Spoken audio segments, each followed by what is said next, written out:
ngayon ni BBM. Naghihintay lang sila na mapatalsik si BBM. Okay?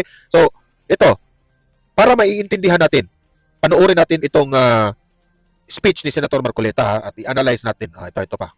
Play natin ha, play.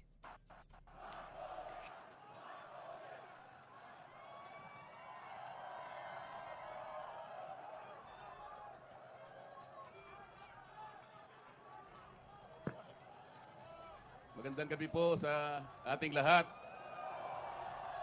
Una na po ay gusto ko pong magpasalamat sa inyong lahat. Kahapon pa po ay tinitingnan ko na kayo. Lalong-lalo na po yung nanggaling pa sa malalayong lugar. Meron pa po ako nakitang nasa panig ng katandaan, mga lolo at mga lola. Kahit na po ang lakas ng buhos ng ulan, walang tumitinag, walang umuuwi. Lalo na kung nagpapahayag po kayo. Kasi ito rin isang tanong ng mga anchors eh. Paano ginawa ng INC na na-surprise nila ang gobyerno sa pagpunta dyan sa EDSA na merong rally na hindi ina-announce? Nagtataka nga yung mga mainstream media kung paano ginawa ng INC dyan. Di ba?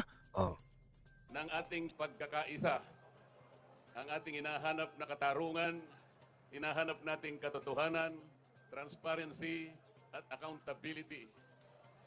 Salamat po sa lahat ng mga kapatid sa Iglesia ni Cristo. Salamat din po sa mga hindi kapatid ngunit nakikisang-ayon at sumusuporta sa pagkakaisa natin sa gabing ito. Mga kakilala ko, yung iba po ay hindi ko man kakilala, ngunit nagpahayag po ng pagsuporta at pagmamahal. Napapansin nyo, putol-putol yung mikropono at yung speech ni Marcoleta. Kung nandyan ka sa live, okay yan eh. Naririnig mo yan kasi may speaker yan eh. Pero, yan para ang isa sa aming pinag-usapan eh. Signal jammer raw. Kaya ng gobyerno i-signal jam dyan. Kaya nga, itong speech ni Senator Marcoleta, maraming mga mainstream media at mga vloggers ang hindi ito na live. Okay? Hindi ito na live. Kasi ang hina raw ng signal doon. Buti na lang nakuha pa natin itong video na ito sa Net25 eh. Isa yan sa mga grabe itong gobyernong ito. Alam nila eh na kakalat ito from Visayas at Mindanao. Yan ang kinatakot nila. Na sinignal jam nila ang mga pangyayari dyan para walang makakuha. Kaya yung ibang mga vloggers dyan, instead na magla-live sila, nagvi-video na lang. Saka na lang nila ina-upload kapag nandoon na sila sa magandang signal. Sinisignal jam daw. Ang signal jammer is, yun bang inutusan ng gobyerno, yung ano na yan, yung lugar na yan, kung sino yung magla-live, inano nila, kinakat yan. Okay? Kinakat yan. Meron pong, walang kinalaman ang dyan, mga networks. Signal jam, meron yang machine sila. Okay? Kung sino ang magko-connect dyan, parang kinakat nila yan eh. Na parang i-interfere yung mga signals na mapuputol. Tingnan nyo, putol-putol si Senator Marcoleta. Nagdududa na tayo dyan sa signal jam nila eh. At ginagawa natin doon. Hindi na nga po sana ako pupunta dito. Kasi baka akalain po nung iba, ako pa po yung nag-i-instigate, hindi po. Ang palagi ko pong ginagawa, kagaya ng palagi kong sinasabi, ay kailangan maipakita natin kung ano ang tunay at tapat na paglilingkod ng isang public servant sa pamahalaan. Gusto ko pong gamitin ang aking sarili na isang mabuting halimbawa kung paano ang isang public official ay tumupad ng kanyang tungkulin dahil sa pinagtiwalaan ng mga tao para sila ay paglingkuran. Hindi ko po alam kung paano ko kayo pasasalamatan sa tuwing nababanggit ang aking pangalan na sinusuportahan po ninyo ang aking ginagawa para sa ating bansa.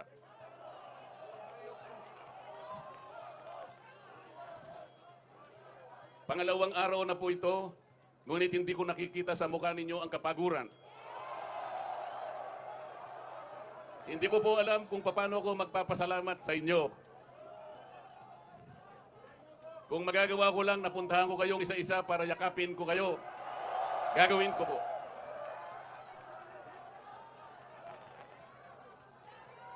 Naisip ko nga, magdadala na lang ako ng hopya.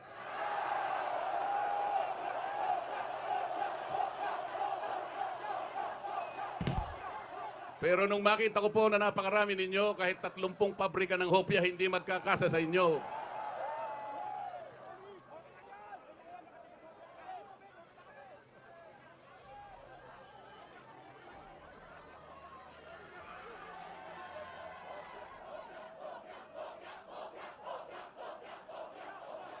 Bakit nilulunod ang pag-iimbestiga sa flood control scam? Bakit si Marcoleta ang ikukulong, kayo ang mandarambong?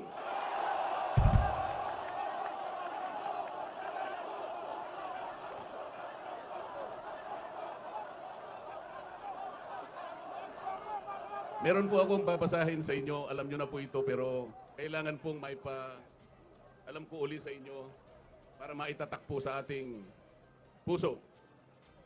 Ang babasahin ko po sa inyo ay yung pambungad o yung preambulo ng ating saligang batas.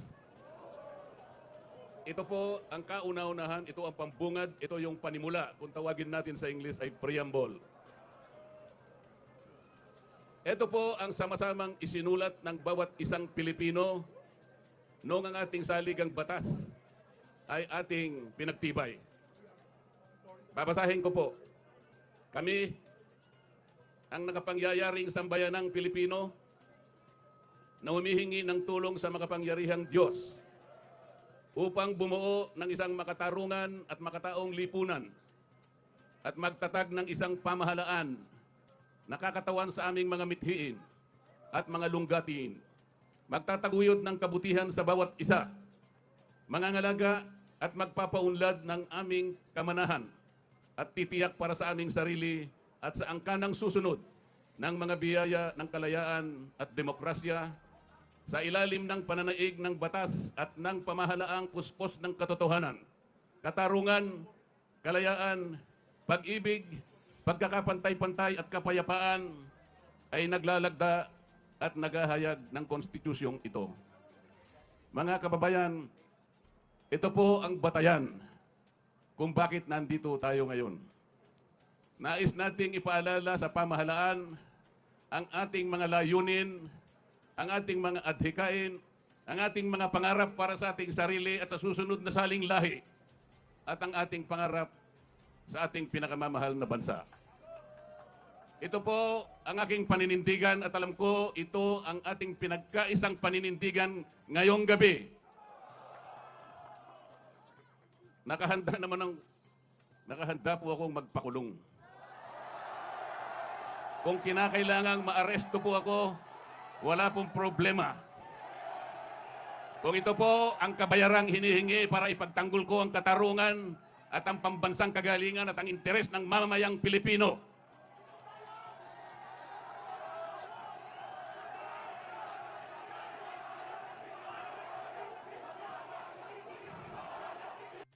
Alam nyo, sa totoo lang, hindi po biro ang ginawa ni Senator Marcoleta, ha? Hindi po yan biro.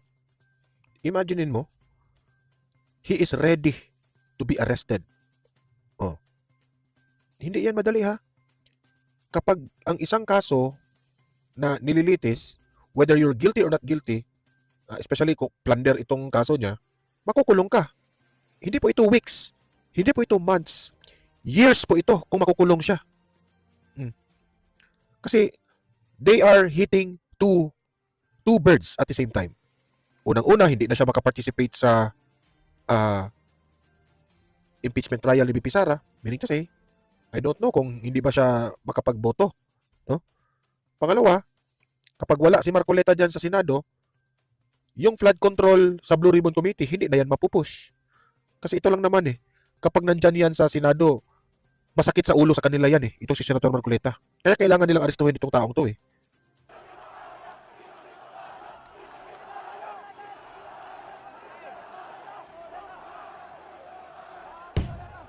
Sana man lang may ninakaw ako. Sana man lang kasama ko sa mga mandarambong. Mga nabanggit na yung mga pangalan nila. Ang isa ay si Martin Romualdez. Ang pinagdalhan ng mali-malitang pera.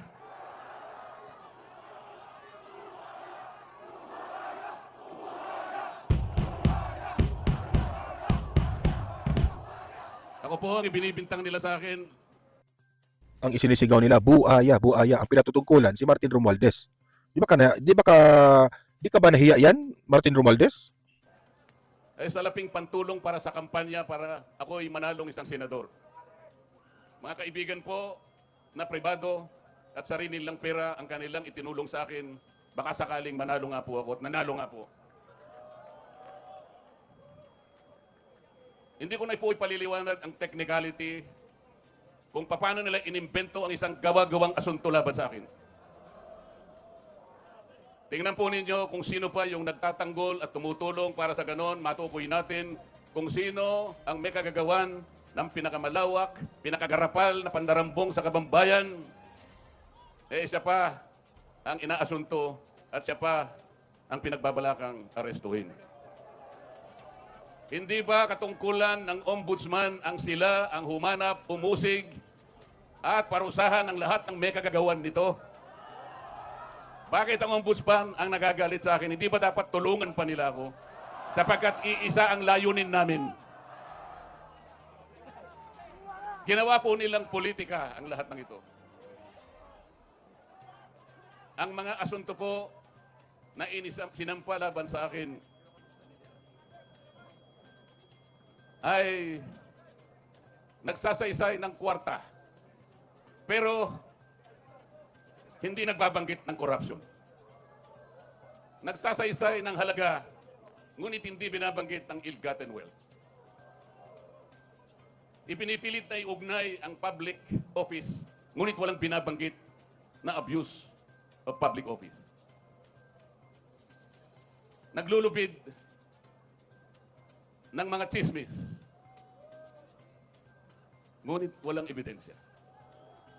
Naglulubid ng naratibong pampolitika, ngunit walang binabanggit na elemento o sangkap sa mga krimen na kanilang gawa-gawa. Yun po ang nakapagbibigay po ng malaking kalapastanganan sa ilalim po ng mga batas na umiiral sa ating bansa.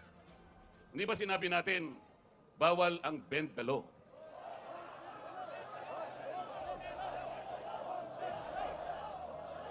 Ayun. Don't bend the law. Paano naman kasi? Isa naman kasama ko doon sa bulwagan sa Senado, bigla na lang nagsalita. Sometimes you have to bend the law to be able to please the people.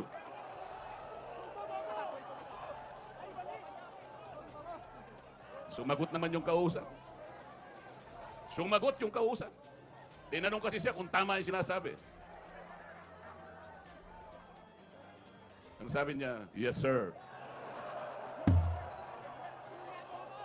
Mga kababayan, uulitin ko po ang aking pagsaludo sa inyo, ang aking paggalang, ang aking pagpapasalamat sa ipinakita ninyong pagsuporta at pagmamahal sa akin at sa mga bagay na ipinaglalaban nating lahat.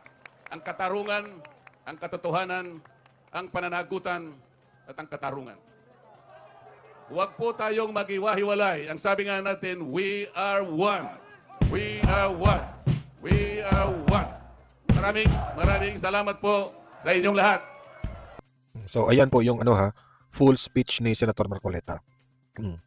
So parang sinabi na ni Senator Marcoleta ang lahat na itong administrasyong Marcos, ginagawa na nila ang lahat kahit alam nila na lumabag na sila sa batas.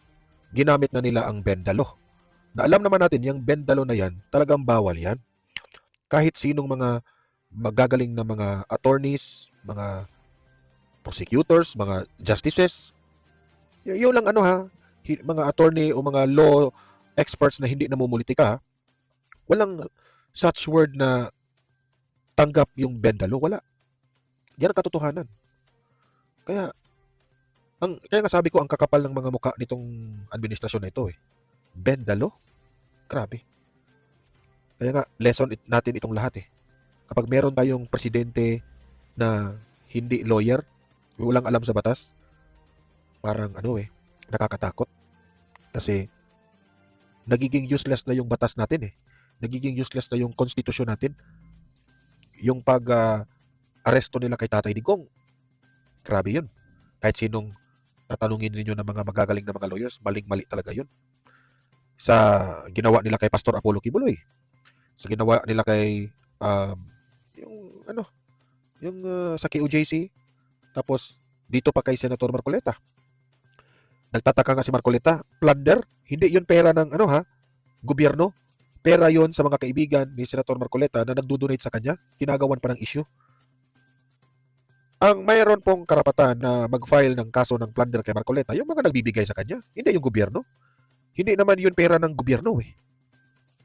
Di ba? So, ang kakapal ng gobyerno na mag-file ng plunder against Marcoleta, halatang halata mo na gumagawa lang talaga sila ng issue para makasuhan, para makulong, para hindi makaparticipate sa flood control investigation at dito sa impeachment trial ni VP Sara. Ganyan sila.